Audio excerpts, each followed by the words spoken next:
in possession. Mens rea before taking. This will be theft. Very good. Property, no possession. Mens rea at time of discovering the property. Discovering नहीं होती है, मिल जाती है आपको चीज. Discovering the property. Very good. Misappropriation. Property in possession. Mens rea. But what kind of mens rea? Mens rea before or after? Yes, very good. Mens rea after taking possession. This would be misappropriation. समझ गए? Clear हुआ? चंगा सी चलो now go ahead. कभी-कभी आता है, short में आता है, थेफ्ट और मिसअप्रोप्रिएशन के बीच का डिफरेंस आता है. यस, एक बार पढ़ लो यार, फिर 403 हो दोगे अपना, और क्या है उसमें. Just read it in full. एक बार पूरे पढ़ लो, 404 तक पढ़ लो. Read it. एक्सप्लेनेशंस है उसके, बट वो बहुत डायरेक्ट से एक्सप्लेनेशंस है. ज्यादा इसमें माथापच्ची करने की आपको जरूरत है. सीधे पढ़ सकते हो आप. एसेंशियल इंग्रेडिएंट्स को शॉर्ट में एक्सप्लेन कर सकते हो. मैं अभी नोट्स लिखवाऊंगा ना समीक्षा, शॉर्ट में लिखवाऊंगा अभी, तो वो उतना आपका काम हो जाए.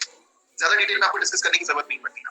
मिसअप्रोप्रिएटिंग and converting it to your own use. इसके साथ इलस्ट्रेशंस अगर आप ऐड कर दोगे, एक आधा मैं केस भी लिखवा दूंगा, उसको आप ऐड कर दोगे, मोर देन सफिशिएंट है. मिसअप्रोप्रिएशन नहीं, मतलब माथापच्ची वाला टॉपिक है नहीं. जल्दी से पढ़ लीजिए.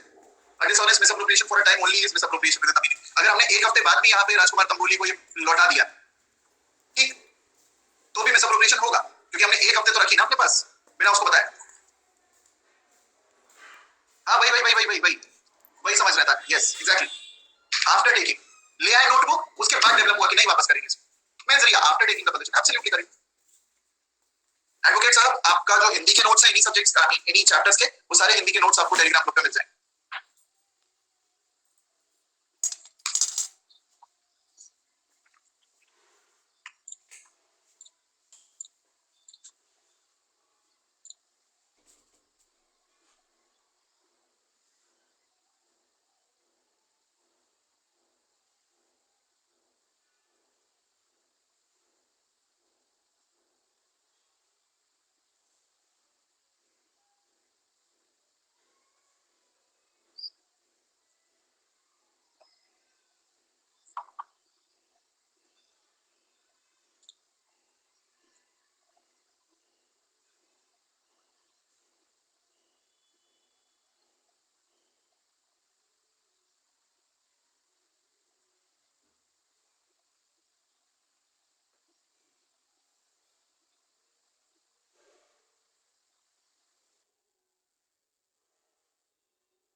Done. Sir gang of dacoits में सेम इंटेंशन भी होता है ना सभी का? ना सेम इंटेंशन होता है. सेम इंटेंशन होता है कि डेकॉइटी कमिट करनी है. रोल अलग अलग हो सकता है मिस्टी. अच्छा क्वेश्चन है. रोल अलग अलग हो सकता है डेकॉइटी करने में सभी का, लेकिन इंटेंशन डेकॉइटी का ही होता है सभी लोगों का. एक्सप्लेनेशन 2 मैं एक बार देख ले रहा हूं. हाँ 409 तक पढ़ लो. एग्जैक्टली. बहुत सिंपल एरियाज है यार, यहाँ पे तो जरूरत भी नहीं है. ओके मैं एक सेकंड देख लेता हूं. Pallavi, Kabir suffering from an extremely painful terminal disease begs his wife to give him poison so as to put an end to his pain. She reluctantly agrees and gives him poison leading to his death. Which one of the following? हाँ नहीं, this should be which one of the following is the correct legal position. ठीक है. This should ideally be suffering from an extremely painful terminal disease. Takes the risk of time. Betterment of suicide. बनता तो abetment of suicide है Pallavi. Explanation 2. अच्छा guys, आप में से कितने लोग अभी भी टेलीग्राम ग्रुप पे नहीं है एडेड, प्लीज एक बार बता देंगे. How many of you are still not added to the Telegram group? Explanation 2 तब तक मैं समझा दे रहा हूं. A person who finds property not in position of any other person and takes such property for the purpose of protecting it or for restoring it to the owner does not take or misappropriate it dishonestly and is not guilty of the offense. मान लो कि आपको वही है, किसी का dog घूमता हुआ मिला, किसी का डॉग घूमता हुआ मिला. अब उस डॉग पे, ठीक है, उस डॉग पे एक कॉलर लगा हुआ था. ठीक है, उस डॉग पे कॉलर लगा हुआ था, उस कॉलर के बेसिस पे आपको पता चला कि ये डॉग जो है ये एक्स पर्सन को बिलोंग करता है, ठीक, लेकिन वो एक्स पर्सन जो है वो 20 किलोमीटर दूर रहता है या 10 किलोमीटर दूर रहता है या 2 किलोमीटर भी दूर रहता है, लेकिन आपने क्या किया, उस डॉग को अपने घर पे रख लिया इस इंटेंशन से कि मैं इसको अभी सेफ रख लेता हूँ, एंड अगर आगे चल के मेरा मौका बना तो मैं अभी आधे घंटे बाद, 1 घंटे बाद, 2-3 घंटे बाद जा करके सामने वाले व्यक्ति को उसका डॉग लौटा दूं, या कुछ नहीं उसको भी कॉल करूंगा, वो भी अपने डॉग को ढूंढ ही रहा होगा, उसको कॉल कर देता हूँ, अपने घर बुला लेता हूँ और उसको डॉग वापस कर दूं। यहाँ पे जो आप उस डॉग को अपने घर लेके आए हो ना, उसको रोड से या वाहनों से या लोगों से बचाने के लिए, ये मिसअप्रोप्रिएशन की कैटेगरी में नहीं आता। दिस इज नॉट मिसअप्रोप्रिएशन, ये आपने उस चीज को, उस प्रॉपर्टी को सेफगार्ड करने के लिए ऐसा किया, ठीक है। आगे क्या बोलता है, but he is guilty of the offense above defined if he appropriates it to his own use when he knows or has the means of discovering। यही है कि अगर आप उस डॉग को ला करके घर पे यूज करना शुरू कर दो, उसको अपने पेट की तरह यूज करने लगो, तो मिसअप्रोप्रिएशन हो जाएगा। एडवोकेट साहब समझ में आया? प्लीज बताइए चैट बॉक्स में। Sir, if a servant is handed over a bike as conveyance to do any work given by his master and he sells it, will it be theft or criminal breach of trust? That will be CBT, criminal breach of trust की category में आना चाहिए। CBT straight forward रक्षा, CBT की category में आ जाएगा for the reason कि वहां पे आपने अपनी प्रॉपर्टी एंट्रस्ट कर दी, आपने अपनी प्रॉपर्टी जो है वो एंट्रस्ट कर दी सामने वाले के पास है, सामने वाले के पोजीशन में, ठीक। अगर मेरे ही पोजीशन, अच्छा रक्षा, एक इसका अलाइनमेंट क्वेश्चन और हो सकता है, मान लो अगर प्रॉपर्टी मेरे ही पोजीशन में होती, मतलब मेरे ही घर में होती, सर्वेंट आता है, गाड़ी लेता है, लेके जाता है, ठीक, आता है, गाड़ी लेता है, लेके जाता है। अब वो एक दिन आया और गाड़ी लेके चला गया, वापस नहीं आया, वापस नहीं आया, तब क्या हो? Then what will it be? किसके चार्ज लगे? यस, थेफ्ट का लगेगा। एब्सोल्युटली करेक्ट, शाबाश, बढ़िया। भूमिका कृति यह सनपाम Tanya Sana Raksha Mishti, that will be correct, मेरे ही पोजीशन में। लेकिन इंटरेस्ट कर दिया कि हाँ भैया तुम लोग चलाओ, तुम अपना घर भर जाया करो इसी से, रोज ऑटो का खर्चा बचेगा, इसी को चलाओ, ठीक, फिर लेके चला जाए, CBT, that will B CBT. Okay, चलो अगली 403 आप लोगों को क्लियर हो गया होगा। 404 जो है डेड बॉडी वाला हमेशा पूछा जाता है, हमेशा 99% केस में अगर कहीं से प्रॉपर्टी से बनने का सवाल है तो ये 404, ठीक। 404 का बिगेस्ट एग्जांपल, आप लोग किसी भी हॉस्पिटल में जाएंगे, किसी भी हॉस्पिटल में या नर्सिंग होम में जाएंगे, प्री में आता ही है, मेंस में नहीं आएगा, ये कभी मेंस में आने की गुंजाइश नहीं है, प्री में जरूर आएगा। अगर मेंस में मिसअप्रोप्रिएशन आता है तो 404 को भी आपको इंक्लूड करना है। हॉस्पिटल में कभी भी आप जाओ तो आप देखोगे कि जितने भी डायग्नोसिस वाले एरिया होते हैं, या एक्सरे वाला एरिया होता है, या ब्लड टेस्ट वाला एरिया होता है, या किसी व्यक्ति को एडमिट करने वाले वार्ड्स होते हैं, उन वार्ड्स में या उन एरियाज में हमेशा एक लेबल लगा होता है। उस लेबल पे रखा होता है कि अपने मरीज के पास से कड़े, कंगन, किसी भी प्रकार की कोई भी ज्वेलरी या कोई भी बहुमूल्य वस्तु ना रखें, ठीक। अब मान लो कोई एक पर्सन है, उसकी डेथ हो गई, उसकी डेड बॉडी रखी हुई है हॉस्पिटल, घर वाले जो है जाहिर सी बात है बदहवास है और इधर उधर।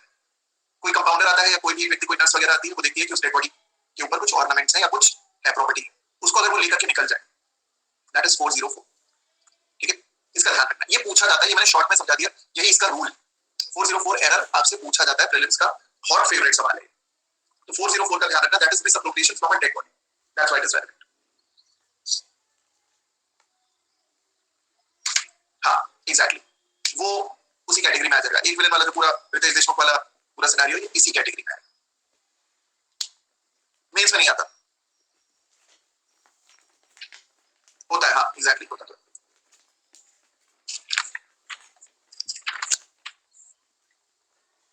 अरे हाँ, सर्वेंट ले गया तो 408 ही होगा, 408 पर एक एग्रीवेटेड फॉर्म है, और क्या है, तो क्रिमिनल ब्रीच ऑफ ट्रस्ट ही ना, it is CBT only. Upon offence पे डिस्कशन कर रहे हैं, ये वैसा ही है, थेफ्ट बाय क्लर्क और सर्वेंट, वही है। हाँ, जब एंट्रेंस करोगे तभी हो। 408 जो है, ठीक, 408 देखो सुने ना, समझो इस बात को, ऐसे समझो, मान लो कि ये मेरा घर है, दिस इज माय होम, ये एरिया गराज है, इस गराज में रहती है मेरी कार फॉर एग्जाम्पल, ठीक।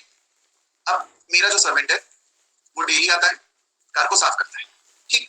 कार को साफ करने के बाद फिर जब भी जरूरत होती है मुझे या मेरे किसी घर के सदस्य को, तो वो आता है, कार में हम लोग को बिठाता है, लेके जाता है, ड्राइवर है बेसिकली, और लेके घुमा करके लाके वापस वहीं पे छोड़ देता है, ठीक, और कार अंदर पार्क कर देता है, fair enough.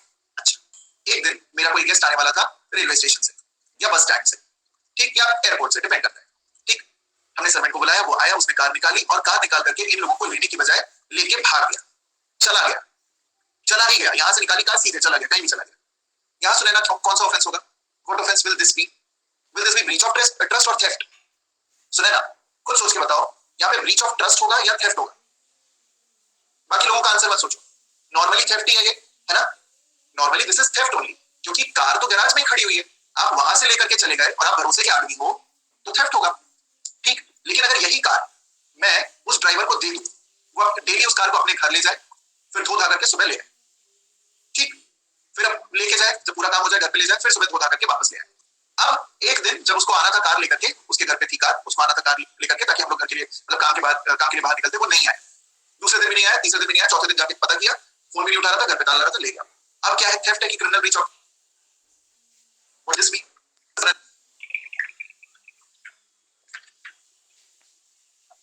This would be CBD, क्योंकि हमने उस बंदे को प्रॉपर्टी एंट्रस्ट की थी, प्रॉपर्टी का डोमिनियन उसको ट्रांसफर किया, समझ में आया? प्रॉपर्टी का हमने डोमिनियन उसको ट्रांसफर किया। अच्छा, मैं आप लोगों से एक क्वेश्चन पूछता हूँ, ये तो आप 409 तक पढ़ोगे, आपको एक बार ना वैसे भी समझ में आएगा, बहुत छोटी सी चीज है। मुझे ये बताओ, समझ में आ गया? अगर सुने ना आ गया तो प्लीज बताना। मान लीजिए कि ऐसे कुछ काउंटर्स हैं, ठीक है, काउंटर 1, काउंटर 2, काउंटर 3, ऐसे काउंटर्स हैं, उस काउंटर के आगे भीड़ लगी हुई है, लाइन लगी, ठीक, 6 फीट की दूरी और मास्क है जरूरी, ठीक, लंबी लाइन लगी हुई है, एक लाइन है वहां पे थोड़े कम लोग, बस एक बूढ़ी सी आंटी है, आंटी को टिकट खरीदनी, अब वो मूवी टिकट हो, चाहे ट्रेन की टिकट हो, प्लेन की टिकट हो, कहीं की भी टिकट हो, बस की टिकट हो, टिकट लेनी। अब आंटी जो है काफी एजेड है, वो यहाँ पे ज्यादा देर खड़ी नहीं रह सकती, तो उन्होंने एक एक्स नाम के लड़के से कहा कि भाई तू एक काम कर, तू प्लीज यहाँ पे मेरी जगह पे खड़े हो जा, पैसे ले ले और टिकट खरीद। ऐसा करते हैं बूढ़े लोग जो होते हैं, वो कई बार ऐसा करते हैं, अगर ज्यादा देर वो खड़े रहने में असमर्थ है तो वो बोल देते हैं सामने वाले व्यक्ति को कि भैया तुम कर, ठीक। अब पैसे दे दिए गए, फेयर है ना? वो व्यक्ति जो है वो लाइन में खड़ा है, लाइन में खड़ा है, ये आंटी जो है, आंटी आकर के यहाँ पे बेंच पे आकर के बैठी, वो वेट कर रही है कि ठीक है भैया ये आ जाए और मुझे टिकट दे दे, बैठी। वो लड़का यहाँ से भाग गया, थेफ्ट होगा या criminal breach of trust? What will it B? Theft होगा कि सीबीटी होगा? That's the question. सीबीटी होगा, दैट्स द पॉइंट। क्यों? हाँ, ये डिस्प्यूटेड सवाल है, ये डिस्प्यूटेड क्वेश्चन है, कई जगहों पे इसका आंसर थेफ्ट दिया जाता है। मैं आपको दोनों का रीजनिंग समझाऊंगा ताकि आपके दिमाग में क्लियर हो कि व्हाई इज इट थेफ्ट और व्हाई इज इट सीबीटी, या थेफ्ट गलत क्यों है या सीबीटी का क्या रीजन। देखना, ध्यान से समझना। स्टेट टू स्टेट डिफर नहीं करता, ज्यादातर अब सीबीटी ही फॉलो करते हैं, लेकिन मैं आपको एक इसका आइडिया बताता हूँ। आइडिया ये है, कुछ इंग्लिश केसेस में ये बोला गया था कि ये जो लेडी है, ठीक है, ये जो लेडी है या ऐसी स्थिति में कोई भी जो व्यक्ति है, वो सिर्फ उस लड़के का या जो भी हेल्पर है उसके सिर्फ हैंड्स का इस्तेमाल कर रहे हैं, हाथों का इस्तेमाल कर रहे हैं टिकट को खरीदने के लिए। ऐसा माना जाएगा that the ticket is purchased by this old person only, मतलब who is purchasing the ticket? This person, not this person. And because this person is purchasing the ticket और पैसा लेके ये बंदा भाग गया है, तो यहाँ पे जो व्यक्ति बैठा हुआ है, ऐसा माना जाएगा कि उस व्यक्ति के पोजीशन में ही वो पैसा है। बात समझ में आई? थोड़ी सिंपल भाषा में बताता हूँ। मान लो कि आप एक पार्क के बेंच पे बैठे हो, ठीक, आप बेंच पे सुकून से बैठे हुए हो, आप अपने बेंच पे पीछे से देखते हो कि कोई व्यक्ति जो है वो उस डायरेक्शन में जा रहा है, या मॉल में बैठे हो, आप देख रहे हो कि कोई व्यक्ति उस आगे वाली डायरेक्शन में जा रहा है, वहां आपको प्यास लगी, सामने बिस्लरी का आउटलेट है, आपने इस व्यक्ति को 20 रुपए दिए कि भाई ये तो 20 रुपए पकड़ और जाकर के यार प्लीज अगर उसी डायरेक्शन में जा रहा है तो प्लीज बिस्लरी की एक बोतल मेरे लिए ले आओ, ठीक। आपने 20 रुपए दिए, वो व्यक्ति जो है वो 20 रुपए ले करके जाता जरूर है, लेकिन बिस्लरी की बोतल खरीद के नहीं लाता, भाग जाता। इंग्लिश लॉ में इसको कहा गया है कि भाई देखो, आप यहाँ पे बिस्लरी की बोतल खरीदने के लिए जो पैसे आपने सामने वाले व्यक्ति को दिए, ऐसा हम मानते हैं that the bottle is being bought by you only, मतलब हम ही खरीद रहे हैं, बॉटल आप ही खरीद रहे हैं, इसीलिए आप सिर्फ उस लड़के के हाथ का इस्तेमाल कर रहे हो उस बॉटल को खरीदने के। That's it. That means the property is considered to be in position of this person only. Property कभी आपके पोजीशन से बाहर गई नहीं, भले कि आप नहीं लेने जा रहे हो, 20 रुपए आपके गए, सामने तक व्यक्ति जा रहा है 20 मीटर 25 मीटर की दूरी पे, लेकिन ये माना जाएगा कि पोजीशन आपकी का है। अब अगर भैया पोजीशन आपका है और कोई व्यक्ति अब वो व्यक्ति जो है वो बिस्लरी लिए मेरा भाग गया, अब पोजीशन तो हमारे माना जा रहा है, तो क्लियर कट तरीके से तो ये थेफ्ट होना चाहिए, दिस शुड बी थेफ्ट। अगर आप ऐसे देखो तो ये थेफ्ट है। Isn't this a proper reasoning? अगर आप इस एंगल से सोचो तो ये गलत नहीं है, ये भी सही है। Even this reasoning makes sense क्योंकि आप एक कंस्ट्रक्टिव पोजीशन को रिकॉग्निशन दे रहे हो। यस, आप यहाँ पे क्या कर रहे हो, कंस्ट्रक्टिव पोजीशन को आप रिकॉग्निशन दे रहे हो कि भाई मैं ताला नहीं खोल रहा हूँ, ताला कोई और खोल रहा है, या मैं गाड़ी करने जा रहा हूँ, गाड़ी कोई और जा रहा है, ठीक, थेफ्ट है। लेकिन जब आप इसको सीबीटी से इक्वेट करते हो तो प्रॉब्लम ये है कि सीबीटी टॉक्स अबाउट एंट्रस्टमेंट। हाँ, जनरली आप इस चीज को थेफ्ट ही बोलोगे, ठीक, जनरली आप इसको थेफ्ट ही बोलोगे, यस। लेकिन इस बात को ध्यान से समझना, सीबीटी की जो डेफिनेशन है उसमें शब्द आ गया एंट्रस्टमेंट। सीबीटी की डेफिनेशन में 405 में जब आप पढ़ते हो, whoever being in any manner entrusted with the property or with any dominion over the property। entrusted with the property का मतलब होता है कि प्रॉपर्टी आपके पास है, या प्रॉपर्टी का कोई हिस्सा आपके पास, दोनों में समझाऊंगा, डोंट वरी। प्रॉपर्टी आपके पास होना मतलब मैंने आपको कहा कि भाई ये जो मेरा कुत्ता है ना, जाकर के इसको घुमा के ले आओ, ठीक।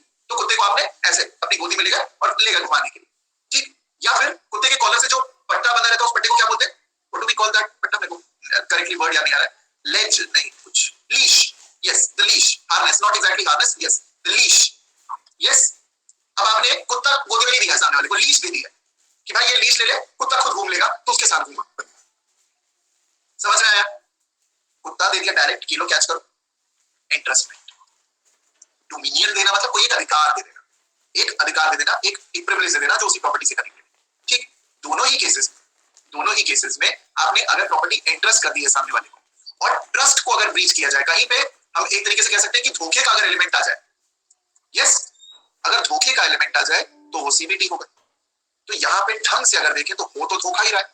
आंटी ने किसी पे भरोसा किया, उसको पैसे दिए, ये टिकट लेके आएगा, तो चोटा निकल गया, ऐसा हुआ। तो ऐसी स्थिति में that would amount to criminal breach of trust. आजकल जो कोर्ट्स हैं वो इन मामलों में क्रिमिनल ब्रीच ऑफ ट्रस्ट को फॉलो करते हैं, ठीक। बट हाँ, करेक्ट है, जैसा मैं सभी ने कहा कि ऐसे मामलों में ना क्रिमिनल ब्रीच ऑफ ट्रस्ट की जरूरत नहीं है। आप थेफ्ट से भी पनिश करो तो भी काम चल जाएगा, that's a fact, that's a true fact, ठीक है। चलिए अब आगे बढ़ते हैं।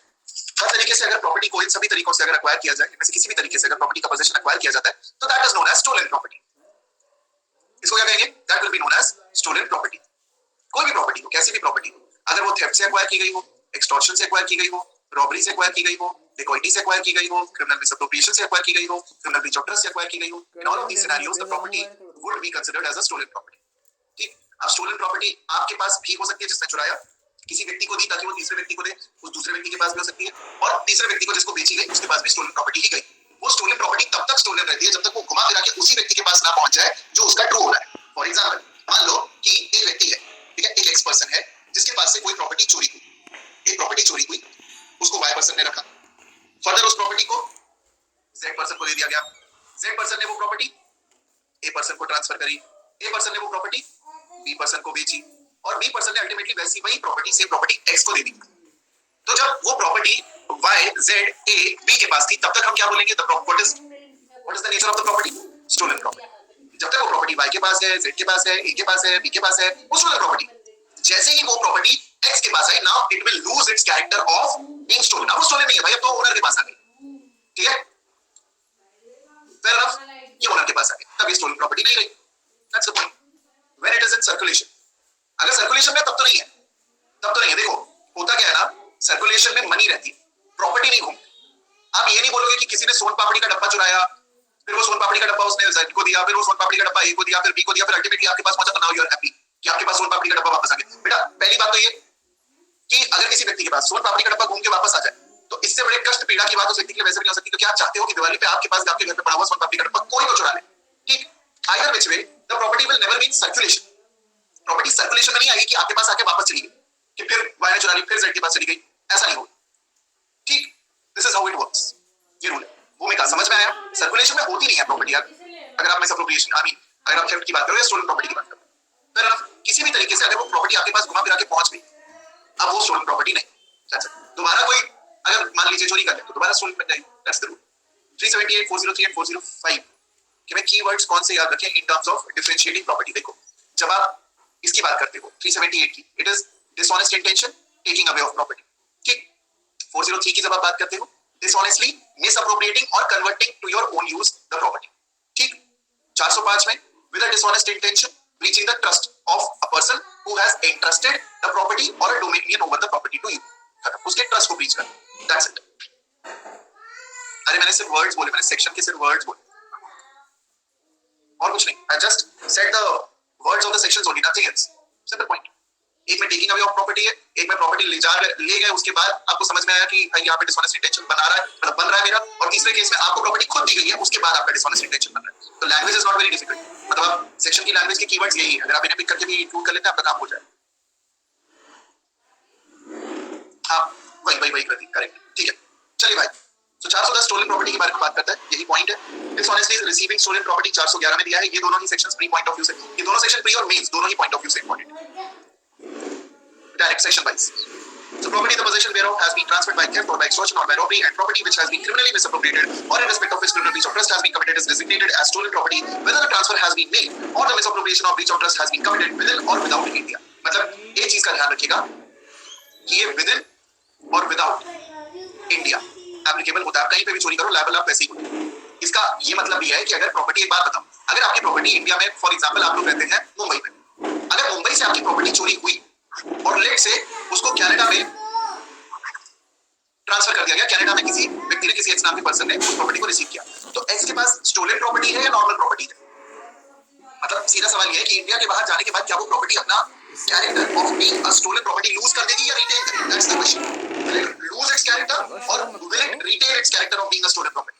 It will retain, no. It will still remain as a stolen property. That's the point of it. आगे देखते हैं. But if such property subsequently comes into the possession of a person legally entitled to, वही rule है. Dishonestly receiving stolen property in the commission of dacoity, ये सारी चीजें सारे aggravated forms है 411 के बाद 412, 13 और 14. ज्यादा डिटेल में मत जाओ, सिर्फ 410 और 411 का ध्यान रखना, वो आप लोग के लिए प्री और मेंस पॉइंट ऑफ व्यू से इंपॉर्टेंट. That is it. ठीक है. बाकी के 412 को आप देख सकते हो क्योंकि वो सिर्फ रिकॉग्निशन दे देता है कि भाई dacoity से अगर कोई प्रॉपर्टी जो है वो पाई गई है तो क्या. That's all. जजमेंट राइटिंग में हाँ कभी कभी, रेयरली कभी देखने को मिलता है. आपको सिर्फ ये काम करना है कि जजमेंट राइटिंग के पॉइंट ऑफ व्यू से अगर कभी चार्ज बनाने की जरूरत पड़े तो 411 का बना देना. ठीक है. 412 तो नहीं आएगा, 411 का चार्ज बना देना क्योंकि 412 डेकोइटी का, डेकोइटी सेशन ट्राइबल है, सेशन ट्राइबल का मामला तुमने आना भी है. हाँ अगर आप यूपी के हो, if you are targeting UP PCSJ, तब सेशन ट्रायल भी देख लेना क्योंकि वहां पे सेशन ट्रायल की जजमेंट राइटिंग आती है. हमने सेशन ट्रायल का क्रिमिनल जजमेंट भी लिखा था. I guess I don't remember कि किसका था but it was a session trial judgment. ठीक, have a look at that. तो यूपी में पूछते हैं थेफ्ट, रॉबरी, एक्सटॉर्शन. थेफ्ट से बनता है, एक्सटॉर्शन और रॉबरी से जनरली नहीं बनता. That's the rule. Last year 376 पर आया था. लास्ट ईयर यूपी का हुआ था भाई. अच्छा 376, हाँ याद है. यस, तुरंत क्लिक नहीं कर रहा है, तुरंत ऐसे क्लिक नहीं कर रहा है but yes I remember that. बस सेशन ट्राइबल मामले आते हैं, ये पॉइंट है. ठीक है. प्रॉब्लम ये है कि आप अगर एमपी के लिए प्रिपेयर कर रहे हो या और किसी रेगुलर स्टेट के लिए प्रिपेयर कर रहे हो तो वहां पे आपको जेएमएफसी ट्राइबल मामले आते हैं.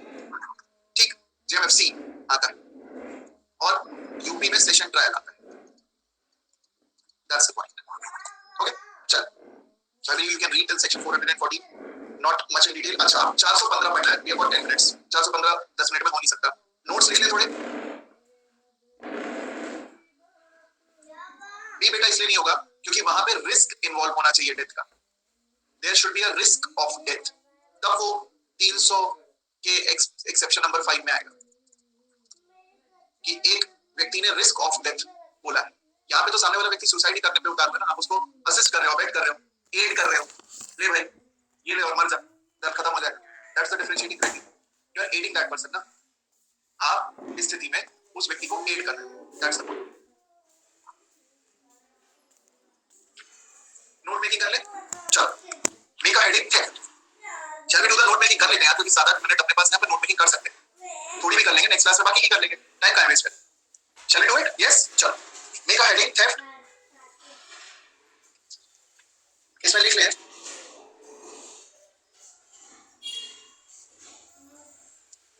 एक पॉइंट सबसे पहले स्टार बना करके लिखिएगा थेफ्ट में ही. one of the distinctions between the English law and the Indian law,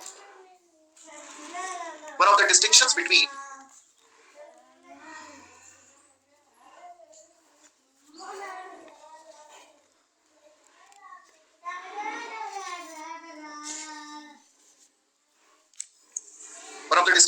the English law and the Indian law of theft is that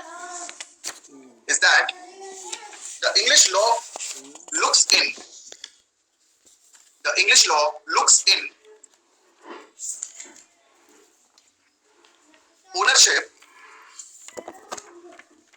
ownership while the Indian law talks about possession.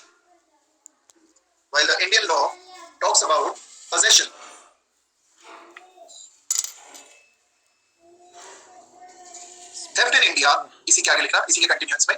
Theft in India is an offense against possession. Theft in India is an offense against possession and not title.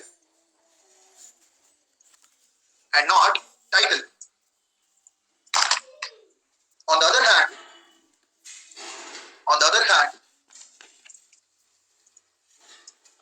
English law considers theft. English law considers theft as an offense against ownership. Next point लिख लें. Next subheading, dishonest intention. Dishonest intention. Intention is the gist of theft.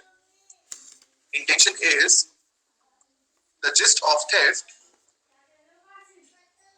Intention is the gist of theft. Full stop.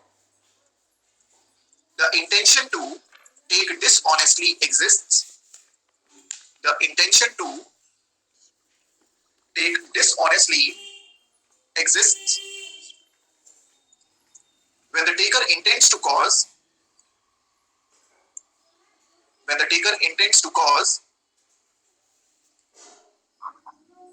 wrongful gain to one person,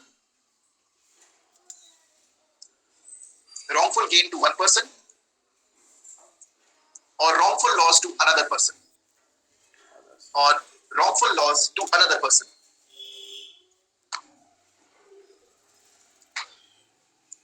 although, full stop, although it makes no difference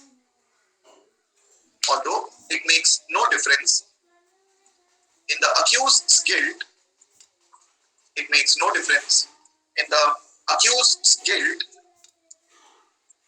that the act was not intended to procure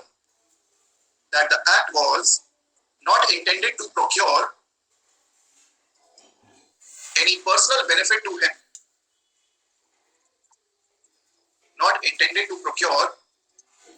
any personal benefit to himself.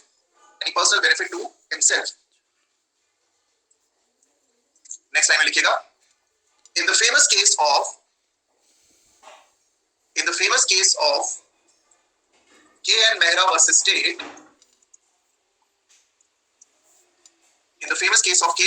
State, the accused took out an Indian Air Force plane. वहाँ पे भी same case है, same वही है. The accused took out an Indian Air Force plane for an unauthorized flight,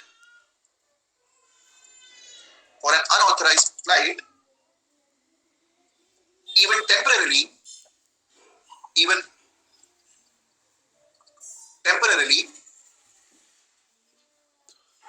it was held that he was guilty of theft.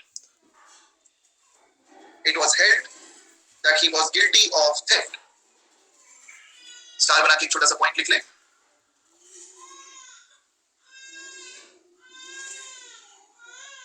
Just write this down. The taking of the property need not be with an intent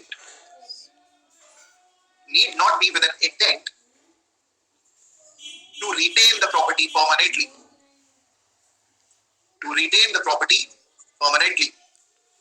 Need not be with an intent to retain the property permanently.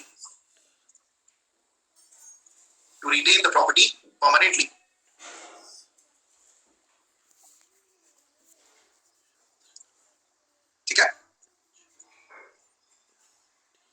चलो आगे की जो note making है उसे next class में आप लोग complete करेंगे. प्लस नेक्स्ट क्लास में cheating and mischief and some portions अगर कोशिश कर पाएंगे तो we'll go on towards this house breaking, criminal trespass. ठीक, चलिए भाई आज क्लास में जो भी पढ़ा क्या वो आप लोग को समझ में आया, प्लीज एक बार फटाफट से बता दें.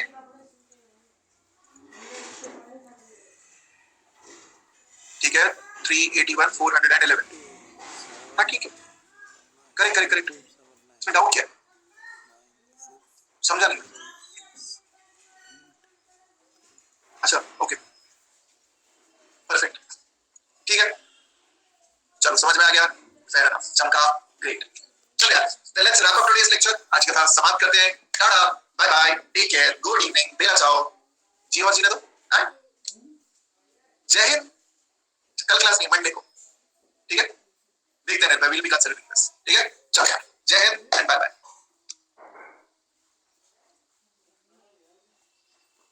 नोट्स आप लोगों के एडवोकेट जी जो टेलीग्राम ग्रुप है ना उस पर आपको मिल जाएंगे। आप में से कितने लोग अभी टेलीग्राम ग्रुप आपने ज्वाइन नहीं किया, बता दो एक बार।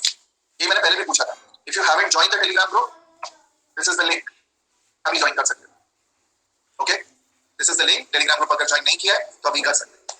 Fair enough. हाँ, तो टीएसयू में ही आपको मिल जाएगा, जो साथी बैच का ग्रुप है ना, उसमें आप लोगों को सारे आईपीसी के नोट्स मिल जाएंगे। Don't worry. हाँ, कोई बात नहीं, उसके मीडिया सेक्शन में जाके देख लो, तब मिल जाएंगे। अगर नहीं मिले हैं तो इसका कंसोलिडेटेड जो एक हिंदी का पूरा कंसोलिडेटेड पीडीएफ होगा ना, वो भी मैं भेजूंगा, वो भी आपको मिल जाएगा। Need not worry about it. Okay, चलो बाय बाय, एंजॉय। ठीक है।